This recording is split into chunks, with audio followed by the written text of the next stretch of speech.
Well, Lennon Ugochi joins us now as a financial consultant. Thank you for coming out this morning. Morning. Do the Senate have reasons to be worried?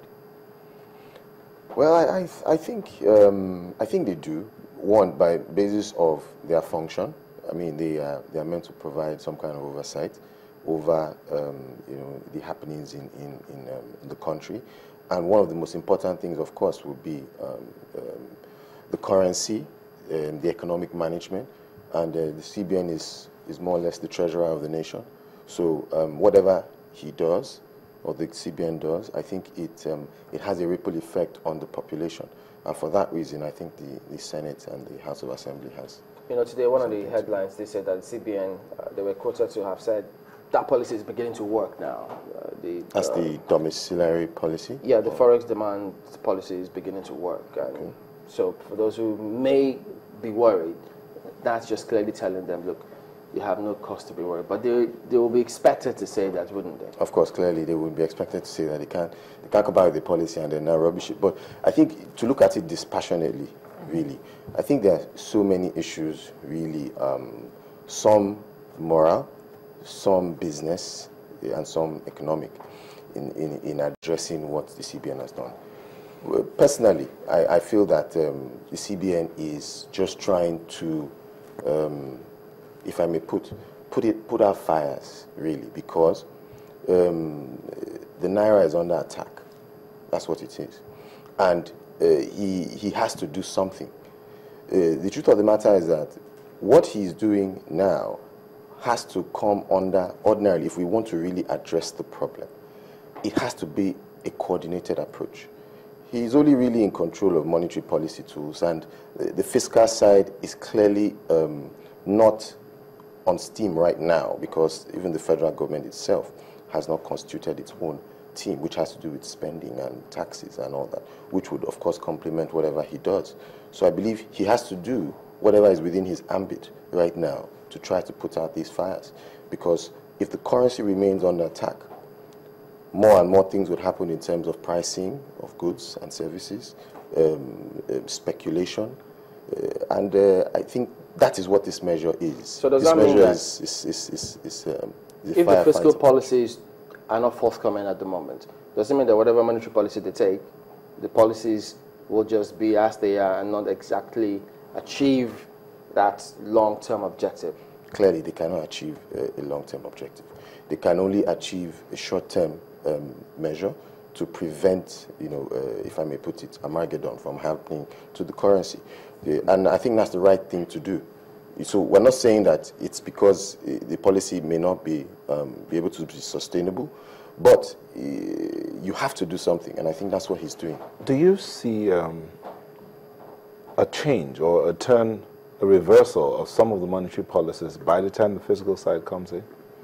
Is there a possibility? I think we will see so, because monetary policy tools usually are used to, handle problems that immediately come to your table. Let's put it that way. You can put it down, like for instance in your household, right? You have a certain amount of money that you use to buy, your breakfast, your lunch, your pay your school fees, and then something happens that truncates. For instance, you get fired, right? What do? You immediately try to cut back. You try to, manage your current cash position. Why? Because you don't know what tomorrow is going to bring. It's the same thing. So when tomorrow, if you get another job, what do you think would happen? I think you would now start to probably spend again. You may reverse some of the draconian measures you may have put on your family. So I think it will definitely be reversed. Okay. The decision by the CBN to go ahead with this, some say it's a product of too much of dollars in the system, the Nigerian system. The question that some other people are asking is, how is it that there's so much of dollars in the Nigerian system? Okay. They say it's a dollarized system. And how is it possible to actually curb this? Okay. With this move that they've made, can it actually stop it? Well, I think the first thing is we have to ask ourselves the question: what kind of economy are we running?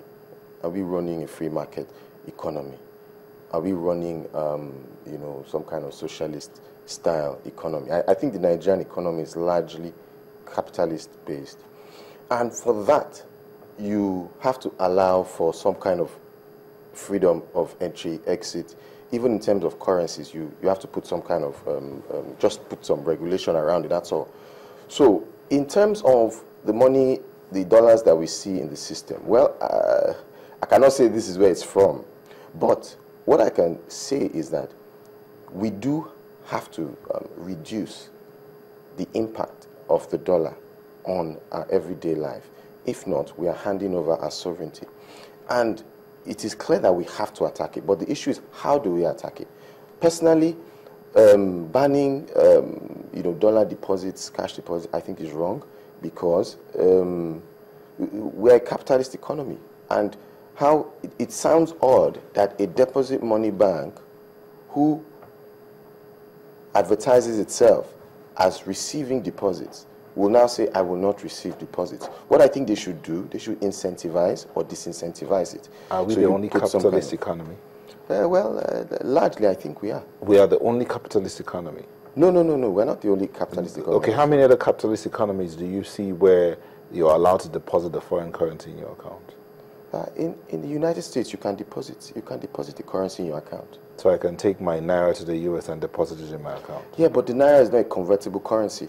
You can deposit convertible currencies. So, for instance, even the angle that people are saying that, for instance, the CBN should allow the naira to float. Yeah, we're not a convertible. The naira is not a convertible currency.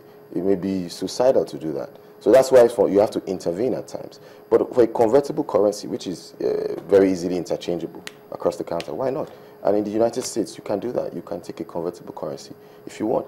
There's an incentive scheme and there's a disincentive scheme. So if the charges, for instance, or the conditions for depositing are not palatable to you, you take your money or you convert it to the currency of the country. And I think that's what we should do. Well, if you say that the CBN is putting out fires, and you know, this is one of the means it sees as a way of putting out the fire, would you say in the end, because we saw what happened initially when the naira came crashing, we've seen that there was so much naira in the parallel market, and people did not know what to do with it. It was the price was also uncertain in those areas, and so you will find a situation where most bureau exchange operators were not buying. They were only selling dollars. In fact, they'll tell you, we do not have a fixed price for it as of yet. Exactly. And it would seem that it's only speculation as to whether or not this will only be temporary that has seen it gain somewhat, because a lot of people have swooped on the parallel market to mop up whatever it is and wait for the time when the dollars will go up again. Would we say that the temporary gains that the naira might seem to have made will justify the fact that the CBN has had to go down this route?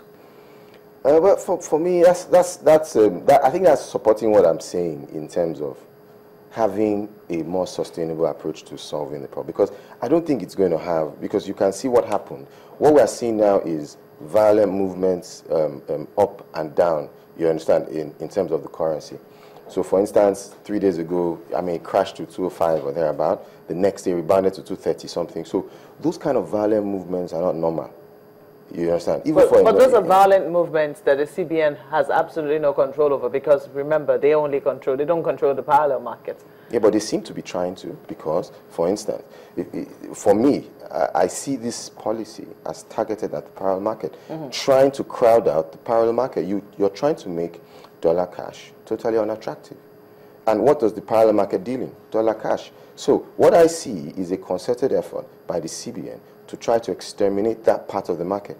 Is that not illegitimate? I think it is, and I think it's long overdue, because I don't see why somebody in Nigeria who pays his rent, who buys his fuel, who buys his food in naira, why wants to hold the dollar. So if we make the dollar cash unattractive, right, I agree. But I'm saying, why don't we do it, you know, in a more sustainable way? In a way, for instance, this parallel market, I don't even know whether parallel market, when we say parallel market, you know, is it legal? Is it the black market? Exactly, well. You know, so I mean, when something sounds like the black market, it sounds criminal, for instance, for me. So if something is criminal, what should we do? We know what to do. we have the apparatus of government to solve those problems. So but the legitimate one, people who deal in that currency. And so because of those who perhaps have abused that, and then this policy, if it's blankets, isn't it going to just, as it is blankets, affect everyone across board? But the legitimate ones who deal with this kind of currencies. I agree in the sense that it is going to hurt, you know, some legitimate people. And perhaps a lot of impact on our economy. It definitely is already, because now, you know why this problem, this challenge right now is really, it's quite a difficult one, in the sense that I actually feel for the CBN governor, because what to do is really going to be tough, because you look at it from the angle of, you have importers. Nigeria is largely still import dependent. Most of the things we sell and, you know, trading here are imported. And a lot of these guys, they are in a carrying market.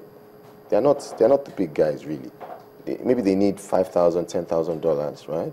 You know, so before, the domiciliary account policy was that even if you pay in $10,000 cash, you could transfer that. But now you can't do that. So how do they do that? So you're forcing them, you know, out of that market. But the truth is that, can we put up the infrastructure immediately to get these people to start producing here? No, we can't.